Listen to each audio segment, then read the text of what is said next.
সংসারে আমাদের জীবনে যখন কোনো সুখ বা দুঃখ আসে, তার জন্য আমরা কাউকে না কাউকে অবশ্যই দায়ী করে থাকি, তাই না? এই ব্যক্তি আমাদের সাথে এরকম কাজ করেছেন, তাই আমার সাথে এমন হলো।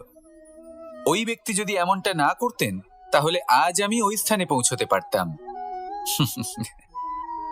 সবই আপনার দৃষ্টিভঙ্গির উপর নির্ভরশীল, আর যদি আপনার দৃষ্টিভঙ্গি এমন হয়, তাহলে তা অনুচিত। সত্যি কথা বলতে, এই সংসারে ভিন্ন ভিন্ন ধরনের মানুষ আছে। এটা আপনার উপর নির্ভর করছে কিভাবে তাদের স্বাগত জানাবেন। একবার ভাবুন, আমি আমার দুটো হাত সামনে নিয়ে এলাম, দুটো মুঠো খুলে দিলাম। দুই প্রকারের মানুষ আসবেন, কিছু না কিছু দিয়ে যাবেন। এই মুঠো যদি আমি বন্ধ করে দিই, তাহলে না কেউ আমাকে কিছু দিতে পারবে, না আমার কিছু যাবে আসবে। নিশ্চয়ই বুঝতে পারছেন এই দুই ধরনের ব্যক্তি কারা এবং তারা কি দিয়ে যান। আমি যদি নিজের মুঠো খুলে দিই, তাহলে কিছু ভালো মানুষ আসবেন, আমাকে আনন্দ, সন্তুষ্টি, জ্ঞান প্রদান করে যাবেন, ভালো অভিজ্ঞতা দিয়ে যাবেন। কোনো খারাপ ব্যক্তি যদি আসেন, তাহলে তিনিও খারাপ অভিজ্ঞতা দেবেন, যার থেকে আমি শিক্ষা লাভ করব। এই সব কিছু আমি লাভ করতে পারি। মুঠো যদি বন্ধ করে রাখি, তাহলে আমি কিছুই পাবো না। দেখুন, এই সংসারে প্রত্যেকের জীবনে এইরকম। প্রত্যেকের জীবনে সবকিছুই আছে, ভালো খারাপ দুই মানুষই আছে, ভালো অভিজ্ঞতা আছে, খারাপ অভিজ্ঞতা আছে। নির্ভর করছে আপনার উপর যে আপনি কি করবেন, এনাদের স্বাগত কিভাবে জানাবেন, কার থেকে কি বুঝবেন, কি শিখতে পারবেন, আর কোন দৃষ্টিভঙ্গি নিয়ে অগ্রসর হবেন। এটাই নির্ধারণ করবে যে আপনার জীবন কেমন হবে। আসুন আমার সাথে ভালোবেসে বলুন, রাধা রাধা। জীবনে যখন কোনো ব্যক্তি নিজের লক্ষ্য প্রাপ্তির জন্য নিরন্তর পরিশ্রম করতে থাকেন, চেষ্টা করতে থাকেন, তখন তিনি কষ্ট অনুভব করেন। কখনো শারীরিক কষ্ট, কখনো মানসিক কষ্ট। এবার উনি এটা ভাবতে থাকেন যে আমি কি উচিত করছি নাকি অনুচিত করছি। কারণ অন্যদিকে এমন একজন ব্যক্তিও আছেন যিনি একদমই পরিশ্রম চেষ্টা করছেন না। তিনি মদিরা পান করেন, বিলাসিতায় জীবন কাটান, অলস প্রকৃতির হয়ে ওঠেন, নিদ্রাতে বিলীন হয়ে থাকেন আর ভাবেন যে তিনি সুখ লাভ করছেন। কিন্তু এরকম কেন হয়? কারণ যখন আমরা সৎ পথে থাকি, উচিত পথে চলি, লক্ষ্য প্রাপ্ত করার জন্য চেষ্টা করতে থাকি, তখন আমাদের ভেতরে থাকা নেতিবাচক শক্তি এবং পাপ এই দেহকে ত্যাগ করে দেয়। আর এই অনুভূতিটাই আমাদের দুঃখের অনুভূতি দেয়, কষ্ট দেয়। এবার সেখানে যদি আমরা কুপথে চলি, অনুচিত পথে চলতে থাকি, তাহলে আমাদের ভেতরে থাকা পুণ্য এবং ধনাত্মক শক্তি আমাদের দেহ ত্যাগ করে দেয়। আর এই অনুভূতির কারণেই আমরা সুখ অনুভব করি। কিন্তু কখনো ভাববেন যে এই সুখ বেশি সময় পর্যন্ত থাকে না। সেই জন্য সবসময় মনে রাখবেন, যদি আপনি জানেন যে এটাই আপনার লক্ষ্য, এটাই উচিত পথ, শুভ পথ, তাতে নিরন্তরভাবে এগিয়ে যেতে চেষ্টা করতে থাকুন। এই কষ্ট আপনাকে সুখের পরাকাষ্ঠায় কখন পৌঁছে দেবে তা আপনি জানতেই পারবেন না। আসুন আমার সাথে ভালোবেসে বলুন, রাধা রাধা। প্রত্যেক মানুষ নিজের জীবনে হীরক তথা হিরে এবং দর্পণ এই দুই দেখেছেন। এই দুই হলো সাদা এবং এরা দুজনেই আলোর প্রতিফলন ঘটায় এবং এরা দুজনেই উজ্জ্বল হয়ে ওঠে। আপনি হয়তো মনে মনে ভাবছেন যে এটা কি ধরনের তুলনা করছি। একটা হিরে তো রত্ন, তার মূল্য দর্পণের থেকে অনেক গুণ বেশি। কিন্তু হিরে থাকাতে দর্পণের মূল্য কিন্তু কোনো অংশে কমে যায় না, তাই না? মানুষ যখন হিরে নিজের হাতে নেয়, তখন সবার আগে কি খোঁজে? দর্পণ, যাতে তার মধ্যে দিয়ে দেখে সে বুঝতে পারে যে সেই হিরে আদৌ তার শোভাবর্ধন করছে কিনা, তাকে ভালো দেখাচ্ছে কিনা, প্রসাধনের জন্য সেটা ব্যবহার করা ঠিক হবে কিনা। অর্থাৎ হীরের উপস্থিতিতে দর্পণের গুরুত্ব কম হলো না। দর্পণের কারণে হীরের মূল্য বোঝা গেল। আমাদের জীবনেও ঠিক এরকমই ঘটে। আপনারা যদি সংসারে নিজের আশেপাশে দেখেন, এমন অনেক মানুষ দেখতে পাবেন যারা নিজেদের ক্ষেত্রে মহান স্থানে পৌঁছেছেন, নিপুণ এবং শ্রেষ্ঠ হয়েছেন। আর তাদের মধ্যে আপনার নিজের মনে হয় যেন আপনি হলেন দর্পণ। নিজেকে ছোট মনে করবেন না। আপনার মূল্য কম হচ্ছে না, আপনার নিজস্ব মূল্য আছে। আর যদি আপনার অস্তিত্ব না থাকে তাহলে ওনাদের অস্তিত্বের মূল্য সংসার বুঝতেই পারবে না। জীবনে সবসময় চেষ্টা করবেন যাতে আপনি আরো বেশি শ্রেষ্ঠ হয়ে উঠতে পারেন। আপনি নিজে যে স্থানে আছেন সেটাকে ছোট মনে করবেন না, তারও নিজস্ব একটা মূল্য আছে। যদি আপনি হিরে হয়ে থাকেন তাহলে অহংকার করবেন না, যদি আপনি দর্পণ হয়ে থাকেন তাহলে নিজেকে ছোট মনে করবেন না। আসুন আর আমার সাথে ভালোবেসে বলুন, রাধা রাধা। মানুষ জন্মগ্রহণ করে, তার সাথে ভয়েরও জন্ম হয়। ছোটবেলা থেকেই আমাদের মনে কোনো না কোনো প্রকারের ভয় থেকেই যায়। কেউ এই বিষয়ে ভয় পায় যে তার কোনো বস্তু তার থেকে দূরে চলে যাবে, কেউ এই বিষয়ে ভয় পায় যে আমি নিজেকে হারিয়ে ফেলব, কেউ এই ভেবে ভয় পায় যে আমার প্রিয়জনেরা তারা যেন আমার থেকে দূরে না চলে যায়, কেউ এই ভেবে ভয় পায় যে আমরা যেন পথ না হারিয়ে ফেলি, আদি ইত্যাদি। কিন্তু সত্যি কথা বলতে ভেবে দেখুন, এই ভয় বাস্তবে কি? শুধুই একটা মনস্থিতি, আর কিছুই নয়। যা কিছু আপনি জীবনে পেয়েছেন তা একদিন আপনাকে হারাতে হবে। এই জীবন হলো আপনারই, কিন্তু তাও একদিন সমাপ্ত হবে। তাই ভয় পেয়ে কি লাভ? এই ভয় শুধু আপনাকে জীবন যাপন করা থেকে বাধা দিচ্ছে, আর কিচ্ছু নয়। পথ হারিয়ে ফেললেই বুঝতে পারবেন যে নতুন পথ কিভাবে বানাতে হয়। কিছু মানুষকে জীবন থেকে হারালে তবেই আপনি বুঝবেন যে আপনার আপনজনকে। এই ভয়ের কারণে ভীত হয়ে থাকবেন না। এই তারা নক্ষত্র অন্ধকারের অভাবে গুরুত্ব হারায়। শিবকেও মহাদেব হওয়ার জন্য বিষপান করতে হয়েছিল। প্রত্যেক পরিস্থিতি, প্রত্যেক সাফল্য আপনার পরীক্ষা নেবে, তাতে উত্তীর্ণ হওয়া হলো আপনার কর্ম। যখনই আপনি ভয় পাবেন বা সংকটের সম্মুখীন হবেন, তখন সাহসের সাথে তার সম্মুখীন হন। মনে রাখবেন, যে সম্মুখীন হতে জানে সাফল্য তার সাথে সবসময় থাকে। আসুন আর আমার সাথে ভালোবেসে বলুন, রাধা রাধা। এই সংসারে সব থেকে বেশি কোমল বস্তু হলো রেশম। এই রেশম এতটাই কোমল হয় যে এর পুরো একটা থান শুধুমাত্র একটা হাতে ধরা সম্ভব। কখনো ভেবে দেখেছেন এই রেশম কিভাবে হয়? একটি কীট তার লালার দ্বারা উৎপন্ন হয়। এই কীট সেই রেশমকে পাক দিতে থাকে, পাক দিতেই থাকে, আর আস্তে আস্তে তার মধ্যেই জড়িয়ে পড়ে। শেষে ওর এই সুন্দর অমূল্য সৃষ্টি রেশমের এই সুতো, তার নির্মাণ কার্য পূর্ণ হয়। কিন্তু তাতেই ও নিজে বন্দী হয়ে যায়। নিজেরই মায়াজালের এই বন্দী গৃহে নিজেই ফেঁসে যায়। এবার এই সুতোকে ব্যবহারযোগ্য করে তোলার জন্য এই কীটগুলিকে এই কবচের সাথেই ফুটন্ত জলে ফেলে দেওয়া হয়। এই সংসারে যদি আমাদের স্বপ্ন এই সংসারের দুঃখ হরণ করার জন্য, এই সংসারে সুখ বিতরণ করার জন্য হয়, তবেই আমাদের প্রগতি সম্ভব। যদি আমাদের এই স্বপ্ন শুধুই আমাদের এবং আমাদের স্বার্থ সিদ্ধির জন্য হয়, তাহলে এই স্বপ্ন আমাদের অন্ধ করে দেবে, আমাদের অন্ধকারের পথে নিয়ে যাবে, আর আমরাও সেই কীটের মতো হয়ে যাব। নিজেদেরই মায়াজালে আমরা নিজেই ফেঁসে যাব, আর শেষে আমরা যদি কিছু লাভ করি তা হবে একাকিত্ব, অন্ধকারময় মৃত্যু।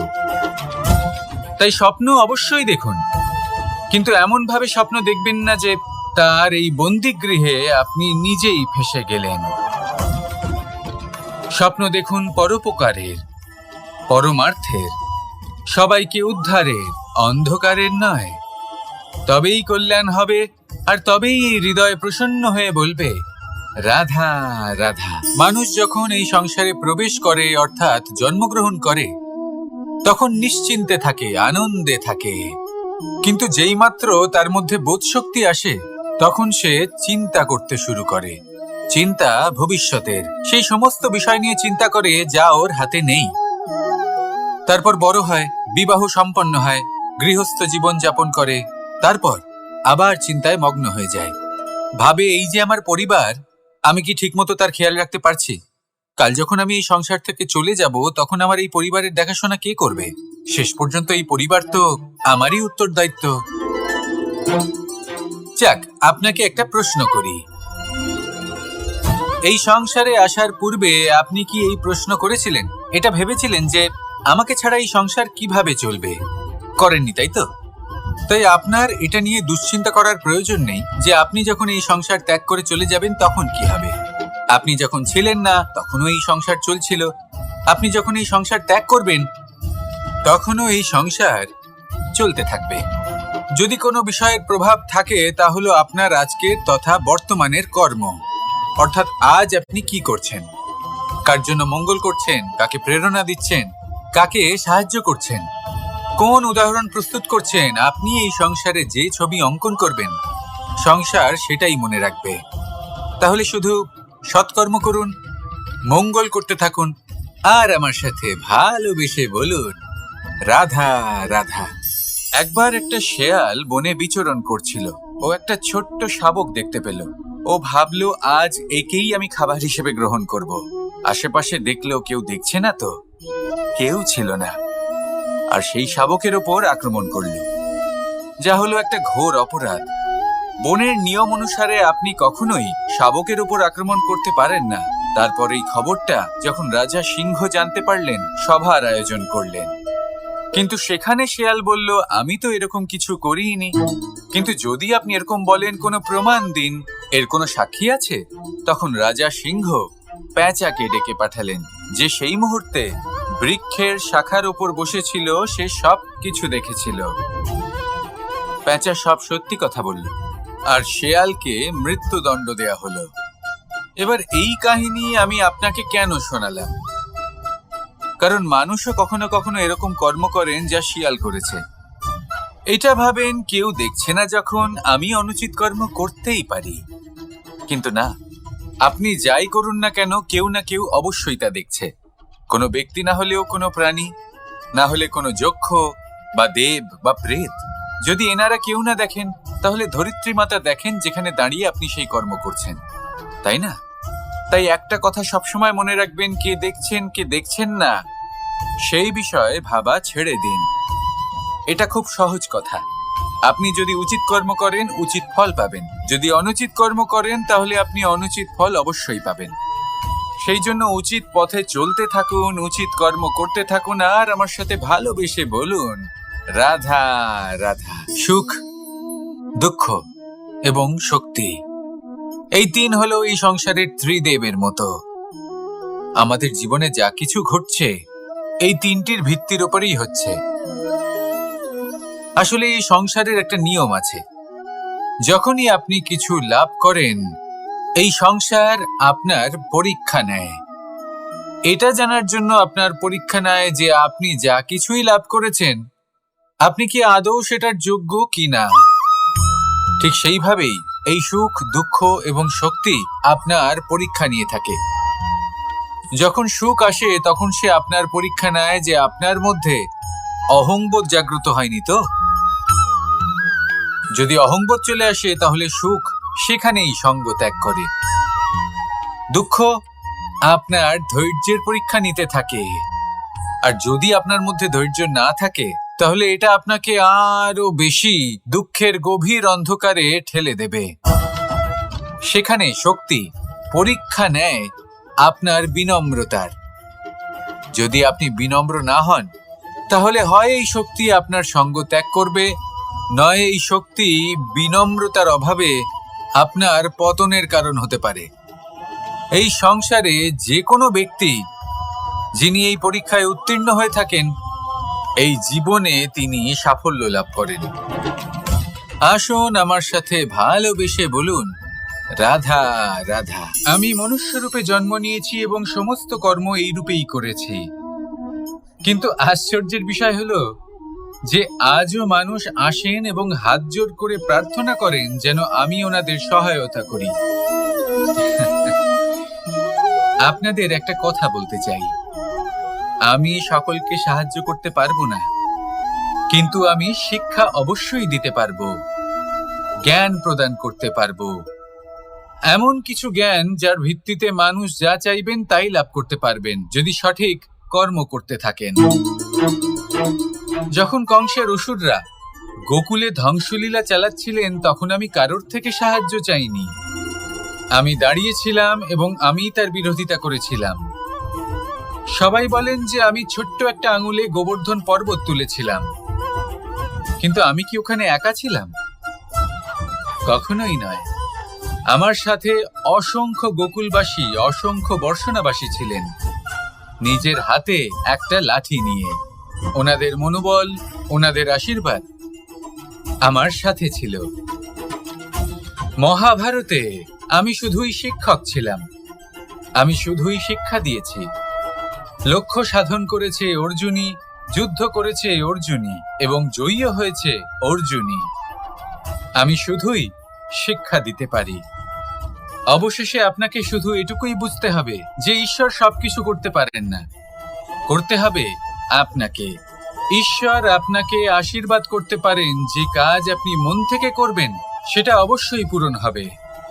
সেই জন্য নিজের লক্ষ্যের পথে এগোতে থাকুন চেতনা, বিবেক এবং পরিশ্রমের দ্বারা।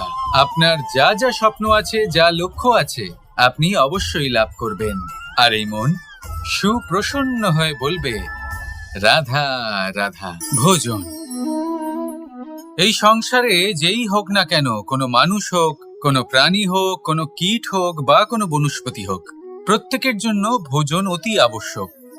কারণ ভোজন থেকেই শক্তি পাওয়া যায়, আর সেই শক্তি দিয়েই সংসারের, আমাদের জীবনের সমস্ত কার্য করা যায়। এবার এমন এক ধরনের শক্তি হয় যা শীতের ঋতুতে সূর্য থেকে আমরা পেয়ে থাকি, আর আরেক ধরনের উত্তাপ হয় যা দিয়ে ভোজন রান্না করা হয়, সুস্বাদু নানান ধরনের ভোজন। এবার অত্যন্ত গুরুত্বপূর্ণ হলো যে ব্যক্তি সেই ভোজন বানাচ্ছেন তার মানসিক পরিস্থিতি এবং সেই ব্যক্তি যিনি ভোজন গ্রহণ করছেন তার মানসিক অবস্থা। যখনই আপনি ভোজন বানাচ্ছেন তখন ভালোবাসার সাথে কাজটা করুন, ধন্যাত্মক ভাব নিয়ে, সৎ ভাবনার সাথে। কারণ আপনার এই মানসিক স্থিতি শক্তির আকারে সেই খাদ্যের সাথে মিলেমিশে যায়। আর যখনই আপনি ভোজন গ্রহণ করছেন তখন সদ্ভাবনার সাথে, প্রসন্নতার সাথে গ্রহণ করুন, ধন্যাত্মক ভাব নিয়ে। যদি আপনি প্রসন্নতার সাথে রান্না করেন, প্রসন্নতার সাথে খাদ্য গ্রহণ করেন, তাহলে আপনি প্রসন্নই থাকবেন। আর মন সুপ্রসন্ন হয়েই বলবে, রাধা রাধা। দীপাবলি আমাদের সবথেকে বড় উৎসব। শ্রীরাম রাবণকে পরাস্ত করে 14 বছরের বনবাস কাটিয়ে আবার অযোধ্যায় ফিরে এলেন অমাবস্যার রাত্রে। অযোধ্যায় সবাই খুব প্রসন্ন ছিলেন, খুবই উৎসাহিত ছিলেন। অযোধ্যায় সহস্র প্রদীপ প্রজ্বলিত করা হয়েছিল এই উৎসবে। একে আমরা দীপাবলি বলে থাকি। এবার এই বিষয়ে আমরা সকলে জানি। আপনি কি এটা জানেন যে শ্রীরাম বাস্তবে অমাবস্যার এক রাত আগেই অযোধ্যায় পৌঁছে গেছিলেন? সবার সামনে অমাবস্যার রাতে এসেছিলেন। এর কারণ কি? শ্রীরাম প্রমাণ করতে চেয়েছিলেন যে যে কোনো সময়, দিন হোক বা রাত, শুভ বা অশুভ হয় না। শুভ অশুভ কিছু থাকলে তা হলো মানুষের চিন্তা, তার ভাবনা, তার নির্বাচন আর তার কর্ম। নিজেই দেখে নিন, শ্রীরাম শুভ কাজ করে ফিরেছিলেন এবং অমাবস্যার মতো গভীর এক রাত্রিকেও দীপাবলিতে পরিবর্তিত করেছিলেন। এমনটাই যদি আমরা করতে পারি, তাহলে এমন কোন গৃহে যান যেখানে অসহায় ব্যক্তি রয়েছেন, যা অন্ধকারাচ্ছন্ন, আর সেখানে প্রকাশ প্রজ্বলিত করুন। প্রকাশ সহায়তার, প্রেরণার, আশার। যদি এমন কিছু আমরা করতে পারি তাহলে তাকে প্রকৃত অর্থে দীপাবলি বলা যেতে পারে। তাহলে নিজের পরিবারের সাথে দীপাবলি পালন করুন। আপনাদের শুভেচ্ছা জানাই। আসুন আর আমার সাথে ভালোবেসে বলুন, রাধা রাধা। এই শুকনো পাতাটিকে দেখুন, নিষ্প্রাণ হয়ে পড়েছে। কোনো একটা সময় এই পাতাটি একটা গাছের ডালে ছিল। সেই গাছ ওর লালন পালন করত। যখন যখন বাতাস বইত, এই পাতায় কম্পন দেখা দিত, মনকে প্রফুল্ল করে তুলত। কোনো একদিন এই পাতা গাছের ডাল থেকে ঝরে পড়ে গেল। নিঃসন্দেহে ও নিজের স্বাধীনতা পেল, কিন্তু আস্তে আস্তে শুকিয়ে গেল, নিষ্প্রাণ হয়ে গেল। দেখুন, আমি এই কথা বলছি না যে স্বাধীনতা অনুচিত, কখনোই না। কিন্তু যে কোনো পরিস্থিতিতে স্বাধীন হতে চাওয়া এটা নিশ্চিতরূপে অনুচিত। আমরা যদি আমাদের জীবনে পরিবারের গুরুত্ব ভেবে দেখি, তাহলে এই পরিবারে যতই মতভেদ থাকুক না কেন, যতই মনোমালিন্য থাকুক না কেন, যতই বিবাদ থাকুক না কেন, এই সব মিটিয়ে নেওয়া অত্যন্ত প্রয়োজনীয়। সেই সবকিছু সমাপ্ত করা অত্যন্ত প্রয়োজনীয়। কখনো এই পরিবারকে ভাঙতে দেবেন না, কখনো এই পরিবার থেকে দূরে চলে যাবেন না। এই পরিবার হলো আমাদের জীবনের একটা অমূল্য সম্পদ, অমূল্য এক আশ্রয়, যা এই সংসারে হয়তো কোথাও আপনি পাবেন না। তাই একে আগলে রাখুন। ভেবে নিন আপনি পাতা আর আপনার পরিবার সেই গাছ। আসুন আমার সাথে ভালোবেসে বলুন, রাধা রাধা।